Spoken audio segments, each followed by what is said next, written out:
अगर किसी कौम की अजमत पे जवाल आता है, आपके सरों से टोपी नहीं उतरी है, यूं ही नहीं उतरी, बल्कि आपकी फिक्र मुर्दा हो गई है। आपकी बेटियां यूं ही घरों से यही सब तकरीर आप सुनना चाहते हैं, तो हम करें क्या। मैंने सोचा था कि सलीके से खिताब करूंगा, लेकिन आप लोगों के माहौल को देखकर इंसान अच्छे से सलीका भूल जाएगा। मैं तो चूंकि जाहिर सी बात है बड़े मदारिस के दस्तारबंदी के जलसों का खतीब हूँ, उधर का माहौल तकरीर सुनने का है। आपके यहाँ का माहौल क्या है अभी आप खुद बता रहे हैं। आदमी बड़ी कोशिश करता है कि बिल्कुल कंट्रोल में रहे, रहना भी चाहिए, चूंकि ये मिंबरे रसूल है, ये ऑल फॉल बोलने की जगह नहीं है। लेकिन आप लोग भी जरा सा आइए तो अदब के दायरे में रहिए। मरना है कि नहीं मरना है, मरने के बाद कब्र में जाना है कि नहीं जाना है। क्या कोई बीपीएससी क्वालिफाई कर गया तो जन्नत उसको यहीं मिल गई कि उसके बाद की भी जिंदगी है। कोई डॉक्टर बन गया तो क्या उसकी सारा मसला, उसके मसाइल हल हो गए, क्या उसके बाद की जिंदगी नहीं है। क्या कोई आलिम मौलाना मुफ्ती बन गया तो बस सारी कामयाबी हो गई, या उसके बाद की भी जिंदगी है। इसलिए इत्मीनान सुकून से बैठिए, अपने ब्रेन और अक्ल का सही इस्तेमाल कीजिए। जमाना कहां से कहां जा रहा है। आपका बेटा आपसे कल पूछेगा कि अल्लाह है तो दिखता क्यों नहीं है, क्या जवाब दीजिएगा। कहिएगा कि रुकिए अजमत रजा भागलपुरी साहब की शायरी सुनाते हैं। कल आपका बेटा आपसे पूछेगा कि माज़ल्लाह हुजूर को इल्मे गैब नहीं है, अगर है तो दलील दीजिए, तो कहिएगा ठहरिए असद इकबाल साहब की शायरी सुनाते हैं। अरे जलसा में आइए तो सीखिए। 40 दिन के चिल्ला में इतना सीख कर आता है कि छोटे मोटे मौलवी साहब को मस्जिद में टिकना मुश्किल कर देता है। और आप साल में 100 को जलसा सुनते हैं और कुछ नहीं सीख पाते, कुछ नहीं सीख पाते हैं। क्यों मेरे दोस्त, सलीका पैदा कीजिए। ये माँ बहनें आई हैं, इनके लिए भी जिंदगी में कुछ सलीका है। इनकी भी बहुत बड़ी जिम्मेदारियां हैं इस समाज में। आप इस समाज के हिस्सा हैं, आप अपनी जिम्मेदारी को भूल रहे हैं। कल होकर के आपसे भी इस वक्त का हिसाब मांगा जाएगा। तुम्हारी रातें कहाँ गुजरी, तुमने दिन कहाँ गुजारे, तुमने दौलत का इस्तेमाल कहाँ किया, तुमने अपनी अक्ल का इस्तेमाल कहाँ किया। इसलिए मेरे दोस्त, आप अपनी जिंदगी का सही इस्तेमाल करें। अल्लाह ने जो आपको वक्त दिया उसे सही जगह लगाए। अल्लाह ने आपको जो मालो जर से नवाजा उस अपनी दौलत को का सही इस्तेमाल करे। अल्लाह ने अगर आपको पढ़ने का मौका दिया तो आप अपनी अक्ल का सही इस्तेमाल करें, तालीम हासिल करें, शिक्षा ग्रहण करें, उस तालीम का सही इस्तेमाल करें। अल्लाह ने माँ बाप अता किया तो उनकी खिदमत करें। आप साहब औलाद हैं तो आप अपनी औलादों की अच्छी तालीम और तरबियत करें। अल्लाह ने जो जिंदगी अता की है तो आप नमाजों के पाबंद बने। अपने दिल का भी इस्तेमाल सही करें, इसमें ईमान और अकीदा दुरुस्त रखें, अपने अमाल को बेहतर बनाएं। कामयाब वही होता है जो अपने वक्त का सही इस्तेमाल करता है, जो अपनी दौलत का सही इस्तेमाल करता है, जो अपनी फिक्र का सही इस्तेमाल करता है, जो अपनी अक्ल का सही इस्तेमाल करता है। वो नौजवान जो अपनी दौलत का इस्तेमाल तिजारत के लिए करता है, बिजनेस के लिए करता है, गरीबों की मदद के लिए करता है, उसकी दुनिया भी हसीन है और मरने के बाद आखिरत भी हसीन है। मगर जो नौजवान कमाकर अपनी दौलत को अय्याशी में लगा देता है, शराब खाने में लगा देता है, जुआ खाने में लगा देता है, मियाँ आवारा लड़कियों के पीछे अपने मालो दौलत को खर्च करता है, उसकी दुनिया भी तबाह होती है और आखिरत भी तबाह होती है। ठीक यही हाल एक इल्म वाले का भी है। वो पढ़ता कुरान है, मगर वो इसलिए पढ़ता है मुझे ये तलाश करना है कि माज़ल्लाह किस कुरान की किस आयत से हुजूर का इल्म गैब साबित नहीं है, कुरान की किस आयत से हम हुजूर को अपनी तरह बशर कर सकते हैं, कुरान की किस आयत से हम औलियाए किराम की अजमत का इनकार कर सकते हैं। तो अब उनकी दुनिया भी बर्बाद है और आखिरत भी बर्बाद है। मगर एक आलिम कुरान उठाता है और बरेली के रजा का कंजुल ईमान पढ़ता है, और वो इसलिए पढ़ता है ताकि मुझे बताना है खुदा को इल्मे गैब जाती है और अल्लाह के हबीब को इल्मे गैब अताई है। हुजूर बशर है मगर हमारी तरह बशर नहीं है। अल्लाह ने वलियों को पावर दिया है और रब फरमाता है अन्नल अर्द यरिसुहा इबादी इबादियस सालिहून, बेशक अल्लाह ने जमीन का वारिस अपने नेक बंदों को बनाया है। मियाँ दोनों कुरान पढ़ने वाले हैं, मगर एक ने अपनी फिक्र और इल्म का इस्तेमाल गलत किया तो ये आलिम सू बन गया, खुद भी जहन्नम में जाएगा और उसके पीछे चलने वाले भी जहन्नम में जाएंगे। और एक ने अपने इल्म का सही इस्तेमाल किया, अल्लाह की अजमत भी बयान करता रहा, रसूलुल्लाह की रिसालत भी बयान करता रहा, नबी के इल्म गैब का भी जिक्र करता रहा, औलियाए किराम की अजमत भी बयान करता रहा, नमाज की अजमत भी बयान करता रहा, माँ बाप की फजीलत भी बयान करता रहा। अब वो आलिम रब्बानी खुद भी जन्नत में जाएगा और उसकी पैरवी करने वाले भी जन्नत में जाएंगे। तभी तो बरेली के रजा ने कहा, तेरे गुलामों का नक्शे कदम है राहे खुदा, वो क्या भाग सके जो ये सुराग लेके।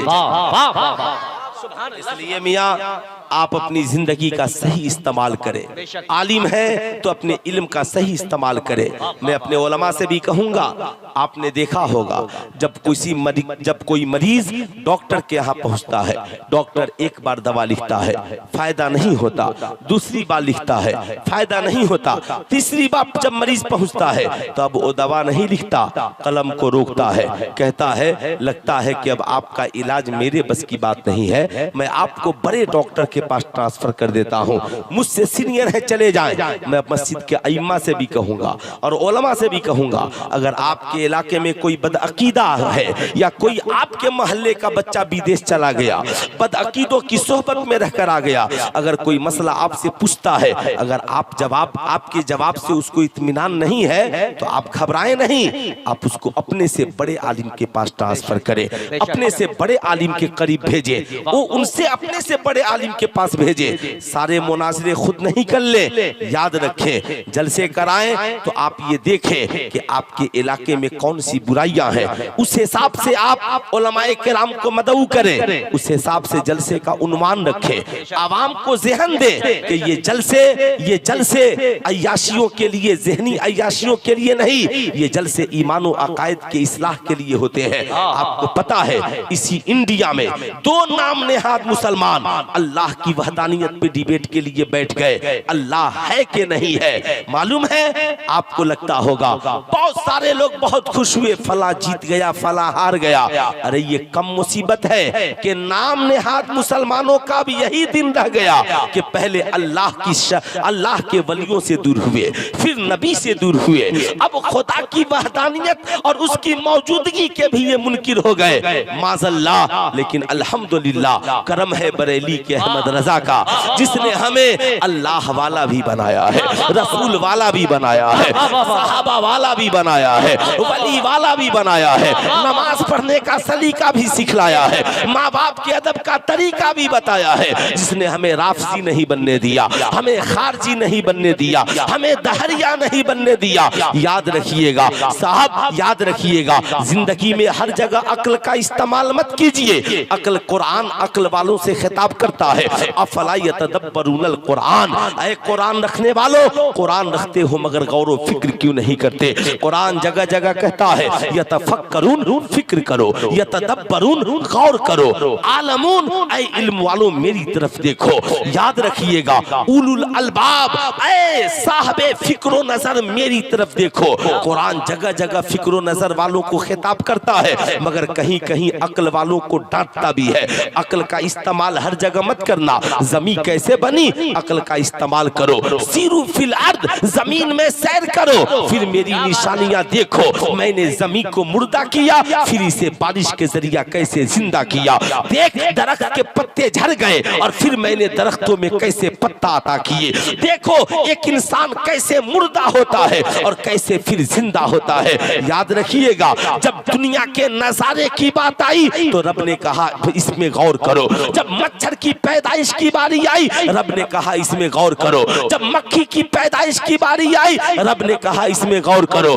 याद रखिएगा जब इंसान की पैदाइश का जिक्र रब ने किया, कहा इसमें गौर करो। हमने इंसान को पैदा कैसे किया है। देखो मैंने इंसान को कैसे पैदा किया। खोले का मिम्मा इन दाफिक, हमने इंसान को उछलते हुए पानी से पैदा किया है। यखरो जो बैना सुल्बे व तराइब, ये पानी जो मर्द के रीढ़ की हड्डी से और औरत के सीने के दरमियान से निकलता है।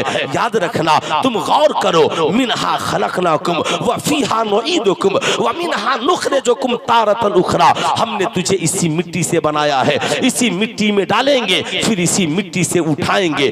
जगह जगह तज़किरा है। हजरत इब्राहिम ने रब से पूछा था, मालिको मौला तुम मुर्दे को जिंदा कैसे करता है? कहा क्या मेरे खलील तुझे यकीन नहीं है? कहा मौला यकीन है मगर देखना चाहता हूँ। आप कभी कुरान उठा करके पढ़िए। रब ने कहा तुम 4 परिंदों को जमा करो, सारे परिंदों को गोश्त बनाकर टुकड़े टुकड़े करके मिला दो और फिर परिंदों को आवाज दो। हजरत इब्राहिम ने ऐसा ही किया, सारे परिंदों के टुकड़े टुकड़े किए, सबके गोश्त पोस्ट को मिला दिया और सबका नाम लेकर पुकारा। जिसे पुकारते सारे गोश्त का टुकड़ा मिलता, वो परिंदा आ जाता।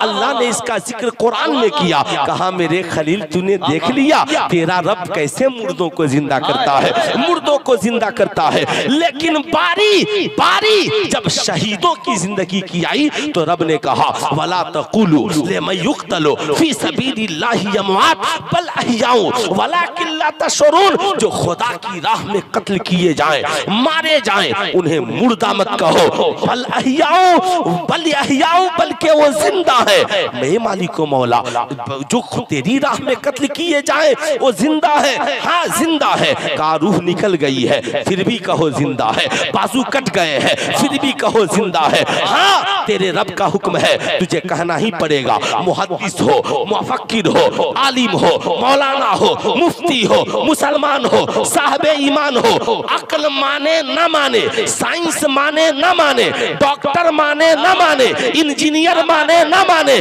सारी दुनिया के WHO के रिसर्चर कहे ये मर चुका है, रूह जिस्म से निकल गई है। कुरान कहता है सबकी बात मत मान, मेरी बात मान, मेरी बात मान। इनके बाजू कटे हैं मगर ये है जिंदा, इनकी गर्दन तन से जुदा है मगर है ये जिंदा, इनके सीना छलनी है मगर है ये जिंदा। ए मौला फिर माने कैसे? अक्ल कबूल नहीं कर रही है। कहा बेवकूफ मैं खालिक हूँ, अक्ल मखलूक है। वलाकिन ला तशऊरून, हमने दुनिया में किसी को ऐसी अक्ल दी ही नहीं जो मेरी राह में कत्ल होने वालों की जिंदगी को समझ। नारे तकबीर, नारे रिसालत, मज़हबे इस्लाम, मसलके आला हज़रत, ताजदारे दो आलम कौन है? अल्लामा मुफ्ती सुल्तान रज़ा सीवानी। साहिबों याद रखना, रब ने कहा नहीं ये WHO मेरी पैदावार है, ये साइंटिस्ट मेरी मखलूक है, ये डॉक्टर इंजीनियर प्रोफेसर मेरी पैदावार है। और सुन, जब मैंने कह दिया कि बाजू इनके कटे हैं मगर जिंदा है तो तुझे मानना पड़ेगा, इसलिए कि तूने मुझे रब माना है, तूने मुझे खालिक माना है, तूने मुझे माबूद माना है। याद रखना जब खुदा की राह में कत्ल होने वालों की जिंदगी को हम नहीं समझ सकते, यही वजह है रब ने फैसला फरमा दिया हुसैन को मुर्दा न कहना, हसन को मुर्दा न कहना, अब्बास अलमदार को मुर्दा न कहना। याद रखना हजरत उमर इब्ने खत्ताब को मुर्दा मत कहना, मौला अली को मुर्दा मत कहना, उस्मान गनी को मुर्दा मत कहना। शहीदों को जब मुर्दा नहीं कह सकते तो जब शहीदों की जिंदगी का ये आलम है तो नबियों की जिंदगी का आलम क्या होगा? अच्छा साहब अब इस दुनिया में कुछ लोग ऐसे हो गए जो ब्रांडेड है, बहुत हदीस का जिक्र करते हैं, नाम है अहले हदीस, बहुत फतवे की जिक्र करते हैं, नाम है दारुल इफ्ता दारुल उलूम देवबंद, मगर उनसे पूछिएगा नबी की जिंदगी के बारे में आपका क्या अकीदा है? माज़अल्लाह कहते हैं अंबिया मर करके मिट्टी में मिल गए।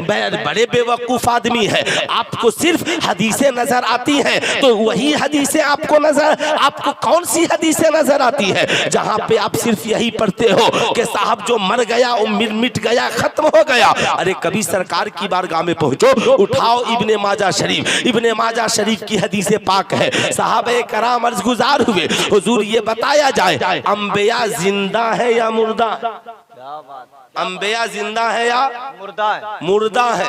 तो अल्लाह के नबी ने ये नहीं कहा आदम मर गए खत्म हो गए, मूसा मर गए खत्म हो गए, ईसा मर गए खत्म हो गए। आप कभी मेराज पढ़िएगा, आपको पढ़ने की फुर्सत कहाँ है? कभी मेराज पढ़िएगा। और आप लोगों का जो माहौल है इसमें कोई आकर कोई खतीब मेराज बयान भी क्या कर सकता है? इसलिए कि आप के अंदर न सुनने की सलाहियत है, बेचारे के पास सलाहियत भी बोलने की होगी तो उसकी सलाहियत आपको देख करके धराम कर जाएगी। यहाँ तो सिर्फ उसी की जरूरत है जिसे बैठे और आप उसे देखकर मुस्कुराना शुरू कर दीजिए। अच्छा है। हाँ, आपको सिर्फ उसी की जरूरत है, बस बैठे और देख करके बस हंसी आ जाए, मुस्कुराहट, बस दांत खिल जाए, दांत दिखने लगे और खुश हो जाइए। आपको उसी की जरूरत है। मेराज की रात में जब हुजूर गए तो मस्जिद अक्सा में किससे मुलाकात हुई? किससे मुलाकात हुई? इतने लोग शबे मेराज गुजर गई, शबे बरात आने वाली है, 1 महीने का फासला करीब होने वाला है। बताइए ईमानदारी के साथ, शबे मेराज गुजरे अभी 7, 8, 10 दिन भी हुए होंगे। आप बताएं साहब, मस्जिद अक्सा में जिसका जिक्र कुरान ने यूं किया, सुबहानल्लज़ी असरा बिअब्दिही लैलन मिनल मस्जिदिल हराम इलल मस्जिदिल अक्सा। क्या आप में कितने नौजवान को तौफीक हुई होगी सुन्नियों को कि चलो कम से कम कुरान उठाकर इसकी तफसीर पढ़ ले। अच्छा, आप कुरान क्या उठाना है? माज़अल्लाह गूगल में गाना सुन सकते हैं, 3 घंटा फिल्म देख सकते हैं, यूट्यूब पे बैठ करके नाच गाना देख सकते हैं, यूट्यूब पे बैठकर दोस्तों का मैसेज पढ़ सकते हैं। तो यूट्यूब पे साहब उसी गूगल में सर्च करके अहले सुन्नत वल जमात का तर्जमा और तफसीर सुबहानल्लज़ी असरा बिअब्दिही लैलन मिनल मस्जिदिल हराम इलल मस्जिदिल अक्सा नहीं पढ़ सकते हैं? जब पढ़िएगा तो आपको मिलेगा रातों रात हुजूर यहाँ से हरम से चले मस्जिद अक्सा में पहुंचे, और जब पहुंचे तो आदम मौजूद है, नूह मौजूद है, इब्राहिम मौजूद है, इस्माइल मौजूद है, जकरिया मौजूद है, यहिया मौजूद है, मियां सारे अंबिया मौजूद हैं। तो देवबंदियों के हिसाब से अगर मरकर मिट्टी में मिल गए तो ये अक्सा में आया कौन है? क्या बात है? वाह वाह वाह! नारे तकबीर, नारे रिसालत, इल्मे गैबे मुस्तफा। मैं आपसे बोल रहा हूँ, मेरे आंख में आंसू आ जाते हैं ये जुमले सुनने के बाद, मैं सुनने के बाद आंसू आ जाते हैं। मैं घुसी में तकीर करने के लिए गया था। हुजूर मुहद्दिस कबीर के बड़े साहबजादे ने कहा, हजरत ये मुफ्ती सुल्तान साहब हैं सिवानी, हजरत आपसे मिलने के लिए आए हैं। और बगल के मोहल्ले में अपने यहाँ घुसी में खिताब है। हजरत ने बड़े पुरसोज, तबीयत अलील थी मगर आवाज में वो कैफियत थी।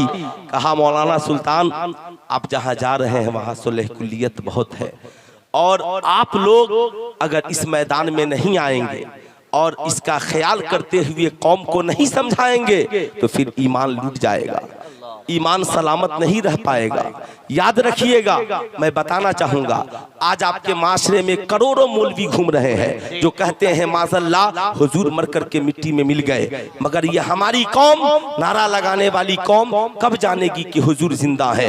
हुजूर फरमाते हैं, मैं जब जा रहा था मस्जिद अक्सा तो हजरत मूसा को देखा कब्र में नमाज पढ़ रहे हैं।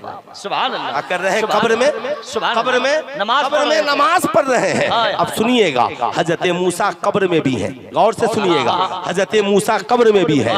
और हुजूर जब मस्जिद अक्सा में पहुंचे तो हजरत मूसा हुजूर के पहुंचने से पहले पहुंचे हुए हैं। अब क्या कोई कोई कोई कोई साहब यहूदी आपसे कह सकता है कि सुनो हजरत मूसा की रफ्तार माशअल्लाह हुजूर की रफ्तार से ज्यादा है? मैं आपको बताना चाहूंगा, नहीं नहीं, चूंकि हुजूर बुर्राक पे सवार होकर गए थे। क्या बात, क्या बात है? तो हुजूर अपनी रफ्तार से नहीं जी, अब इतना वक्त नहीं कि बुर्राक के रफ्तार और अजमत भाई जिस प्लेन से उड़ करके आए उसकी रफ्तार है ना। बुर्राक ये बर्क से बना है, और बुर्राक की रफ्तार का आलम यह है जहां तक नजर पड़े वहां पहला कदम। अब सुनिएगा, गौर से सुनो, बुर्राक के चलने का अंदाज और दौरे जदीद में प्लेन के चलने का अंदाज। बुर्राक जब चले चढ़े तो हाथ बड़ा पांव छोटा। जब चढ़े तो हाथ बड़ा पांव छोटा, और जब उतरे तो पांव बड़ा और हाथ छोटा। आपने देखा होगा जब प्लेन उड़ान भरे तो पहले अगला चक्का उठता है, फिर उसके बाद पीछे से परवाज करता है, और जब उतरता है तो पहले पीछे के चक्के को टच किया जाता है, फिर आगे के चक्के को लगाया जाता है।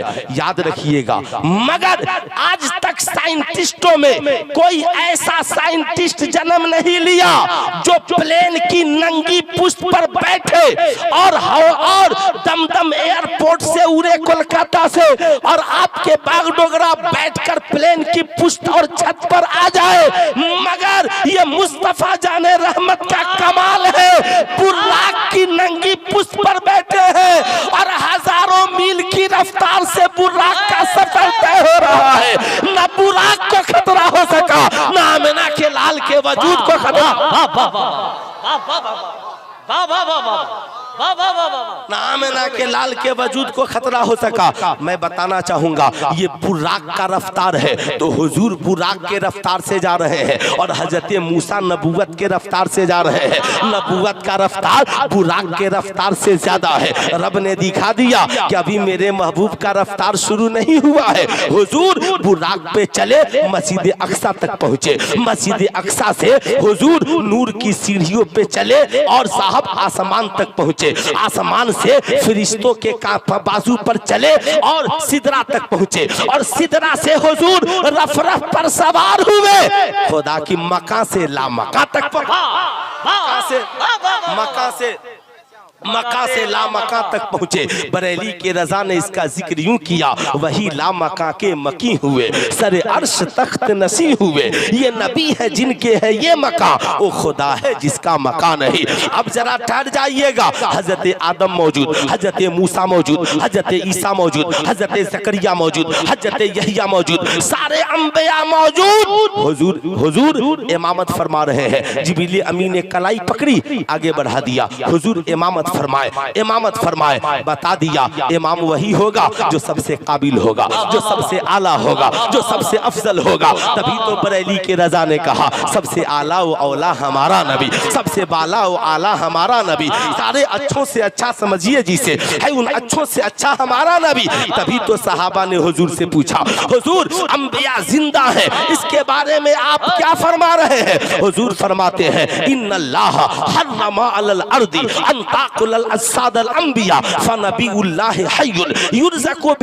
बेशक अल्लाह ने जमीन पर हराम कर दिया है कि अंबिया के जिस्मों को खाए।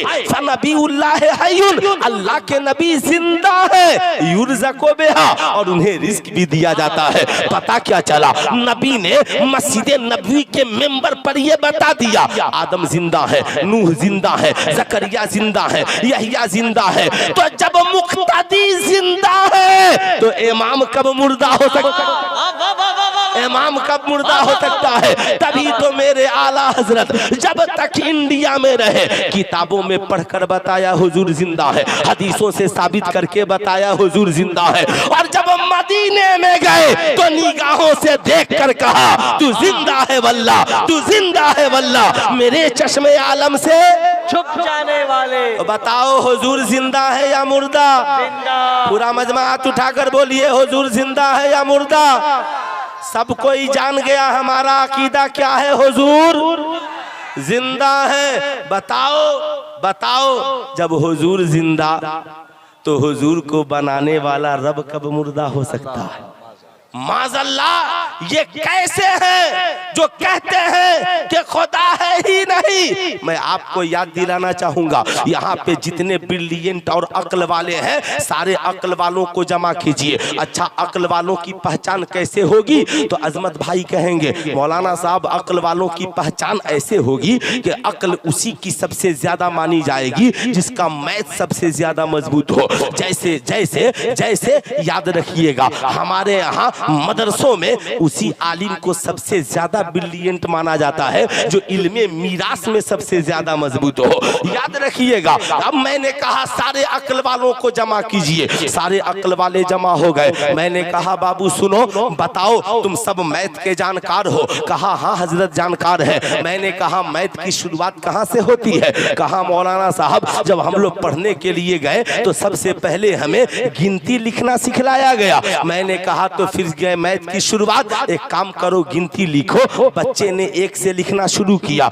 मैंने कहा लिखते रहो। साहब छुट्टी का वक्त हो गया। मैंने कहा क्या हुआ, गिनती मुकम्मल हुई? कहा सर नहीं मुकम्मल हुई। मैंने कहा क्यों, कितना लिखे? कहा सर 1000 तक लिख डाला। मैंने कहा फिर भी मुकम्मल नहीं। कहा सर कैसे खत्म हो? 1000 के बाद 1001 है, 1 लाख के बाद 1 लाख 1 है, करोड़ के बाद 1 करोड़ 1 है। मैंने कहा अक्ल वालों अगर कुरान पढ़ लिए होते तो कुरान ने 1450 बरस पहले कहा वला तो हद्दू वला तहसूहा, तुम खुदा की नेमतों को और गिनती को शुमार नहीं कर सकते हो, गिन नहीं सकते हो। यानी गिनती की इंतहा नहीं है। याद रखना गिनती की इंतहा नहीं है। मैंने कहा शहजादो जब सब मिलकर गिनती कंप्लीट नहीं कर सकते तो ये बताओ गिनती की इंतहा नहीं, गिनती की इब्तदा तो होगी, काउंटिंग की शुरुआत तो होगी।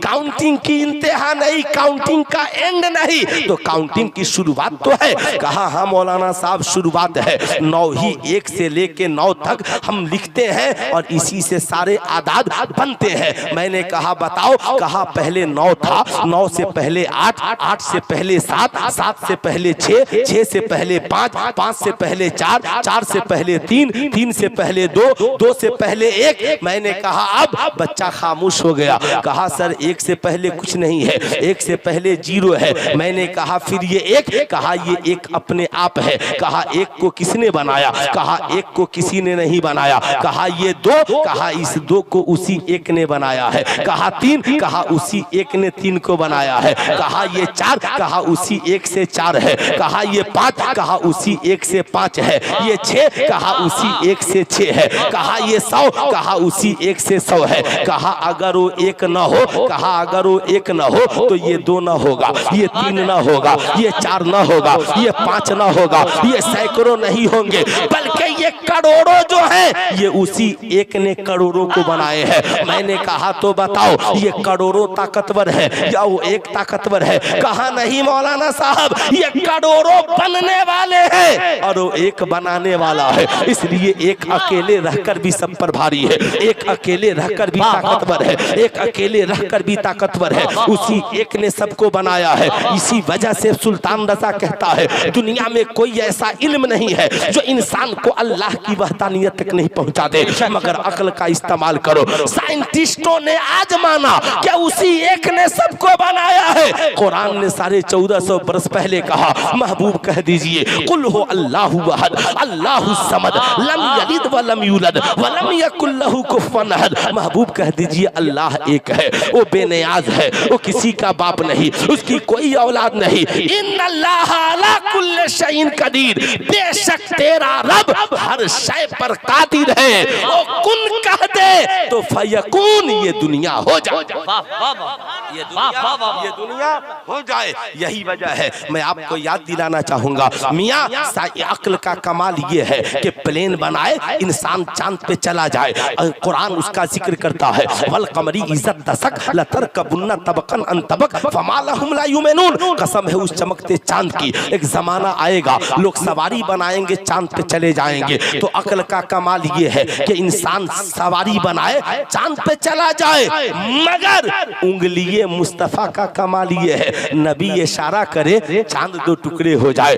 अक्ल का कमाल ये है, अक्ल का कमाल ये है कि मियाँ सूरज की रोशनी को कैच करके सोलर लाइट बना दिया जाए, मगर उंगली मुस्तफा का कमाल ये है मकामे सहबा में हजरत अली के लिए डूबे हुए सूरज को वापस पलटा दिया जाए। याद रखना अक्ल अभी चांद तक पहुंची है। अल्लाह का हबीब अल्लाह के हबीब की उंगली चांद को दो टुकड़े कर चुकी है, दो टुकड़े कर चुकी है, दो टुकड़े कर चुकी है। यही वजह है रब ने कहा कद जाअकुम बुरहानुम मिन रब्बिकुम, तहकीक के आ गया तुम्हारी जानिब रब की तरफ से रोशन दलील। खुदा दावा है, मुस्तफा खुदा की दलील बन करके आए हैं। इसलिए जब अक्ल तुझसे सवाल करे तो नबी की जिंदगी को देख लेना, नबी के मोजेज़े को देख लेना, नबी की मुस्तफा जाने रहमत के उंगली के इशारे को देख लेना। इसलिए याद रखिएगा ये इस दौर के दहरिया हैं जो माज़अल्लाह कहते हैं कि कोई खुदा नहीं है,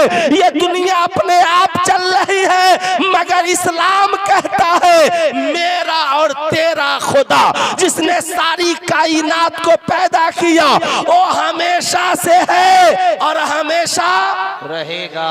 जरा हाथ उठाकर बोलो वो हमेशा से है और हमेशा, वो हमेशा से है और हमेशा रहेगा। इसलिए याद रखना हमारा अकीदा है वही इबादत के लायक है जिसने हमें पैदा किया है, हुजूर मोहब्बत के लायक है इसलिए कि रब अल्लाह ने महबूब को हमें अता किया है। ये महबूब है, इनसे मोहब्बत करो, इनसे प्यार करो, इनसे खूब प्यार करो। इसलिए मैं याद दिलाना चाहूँगा ऐ मेरी कौम के शहजादों, ये दौर है, ये बड़ा पुरफतन दौर है। मैंने सोशल मीडिया का जिक्र किया, AI का जिक्र किया। बताओ ईमानदारी से, मैंने फेसबुक पर एक पोस्ट पढ़ा, किसी मुफ्ती से ना पूछो फला फला हदीस नंबर मौजूद है, इसे तुम खुद पढ़ लो। अरे बेवकूफ, तुम खुद पढ़ने के लायक भी जो बने हो ये भी तो किसी मौलवी ने ही तुमको पढ़ाया है। बेशक, वाह। जो हदीस नंबर भी पढ़ने के लायक बने हो इसे भी तो किसी मौलवी ने ही तुमको पढ़ाया है। मौलवी साहब से इतनी चीड़ कि किसी मौलवी साहब से पूछिए मत, हम नीट से सब समझ लेंगे, हम हदीस भी निकाल लेंगे, हम कुरान की आयत भी निकाल लेंगे। बड़ा अफसोस हुआ, दिल्ली से उस दिन एक आदमी ने फोन किया, हजरत मेरा बेटा जमात में जाता है, मैं मना कर रहा हूँ मगर ये कह रहा है जमात में जाने से क्या हो जाएगा। मैंने कहा उससे पूछिए, ठीक है जमात में जाने से कुछ नहीं होगा, ये बताओ हुजूर के इल्मे गैब के बारे में तेरा क्या ख्याल है? जी। कहने लगा माज़अल्लाह खुदा के अलावा किसी को इल्मे गैब नहीं है। मैंने कहा बस यही तो बर्बादी है, जमात में जाओगे तौहीद की यार में रसूलुल्लाह की शान में गुस्ताखी सिखा दी जाएगी। इसलिए जमात से बचिए, उलमाए अहले सुन्नत के करीब रहिए ताकि आपके ईमान और अकीदे की हिफाजत हो सके। ईमानदारी से बताइए क्या हुजूर हमारी तरह है? हाथ उठा करके बोलिए हुजूर हमारी तरह है? जो हमारी तरह होगा वो नबी नहीं होगा और जो नबी होगा वो हमारी तरह नहीं होगा, हमारी तरह नहीं होगा।